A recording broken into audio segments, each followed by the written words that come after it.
Tu sais, j'ai parlé de tellement de sujets. J'ai parlé de médecine chinoise, bien sûr, de connexion avec la nature. J'ai parlé d'énergie sexuelle. Donc, tout était relié d'une certaine façon à la philosophie chinoise.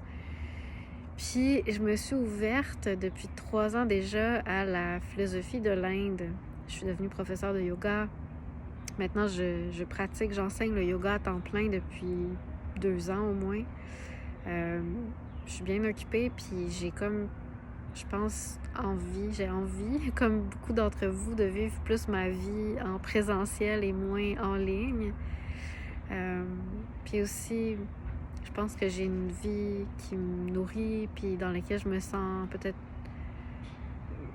chargée de projets que j'ai envie de développer, puis qui se font plus dans ma bulle que publiquement. Donc voilà, je suis plus sur Instagram depuis un certain temps, mais là j'ai l'élan avec le printemps, j'ai l'élan de revenir, puis de peut-être être un peu plus présente pour partager une nouvelle passion que j'ai, qui est ce que j'appelle l'intelligence corporelle. Pour moi, l'intelligence corporelle, c'est vraiment la capacité de comprendre le langage de mon corps pour être capable de adapter la façon dont j'habite mon corps pour répondre aux besoins que j'ai émotionnellement, physiquement ou pour m'aligner au moment présent à ce qui est là, tu sais. Fait que ça peut être vraiment, vraiment vaste, le genre de choses que je peux faire avec mon corps. Ça peut être c'est toujours en lien avec mon bagage en santé, en médecine chinoise. Donc, comment est-ce que je peux avoir cette curiosité pour des symptômes que j'ai, que ce soit des problèmes digestifs, une douleur en particulier, ou le cerveau qui est comme plus lent, ou toutes sortes d'affaires, tu sais, qui se passent en moi.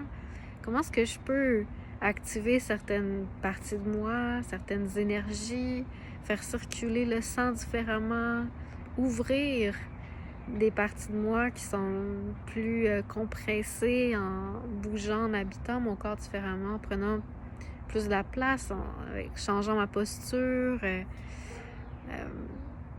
Comment est-ce que je peux sentir dans mon corps quand est-ce que la lymphe ne circule pas aussi bien? Tu sais, pas parce que ma tête me dit, puis que je reconnais des symptômes qui cochent dans une liste. Tu sais, comme un genre de j'ai les chevilles gonflées, donc j'ai une rétention d'eau, tu sais. Mais plutôt comme une sensation dans mon corps. Comment est-ce que je peux le sentir avant même que j'ai des symptômes? Comment est-ce que je peux sentir que il y a quelque chose qui s'accumule, qui bouge pas en moi, puis qui m'éloigne de mon potentiel, tu sais. Puis comment est-ce que de travailler sur cette conscience corporelle peut m'amener à développer ou à me rapprocher de mon potentiel, c'est-à-dire de mes états de conscience potentiels, mon état méditatif continuel dont je vous parle depuis un certain temps, les états de conscience supérieurs. Donc comment est-ce que d'être en contact avec mon corps en temps réel, puis de comprendre mon corps, mais ça peut me permettre de m'adapter en temps réel, tu sais. J'ai besoin d'énergie, je sais où la trouver. J'ai besoin de me détendre, puis je suis anxieuse, je sais comment faire pour shifter mon système nerveux, tu sais. Fait que d'aller explorer ça, c'est un art que les yogis ont beaucoup exploré, puis c'est la façon dont j'aime approcher le yoga. Fait que je vais vous parler de ça sur ce compte ici sur Instagram, puis il va y avoir aussi des trucs probablement dans mon infolettre, puis sur le blog peut-être que je vais faire des articles de blog, mais c'est certain qu'il va y avoir une infolettre et des opportunités de se rassembler pour expérimenter ces choses-là ensemble, pour se poser des questions, pour essayer de développer collaborativement notre intelligence corporelle. Donc, je vous reparle de ça bientôt.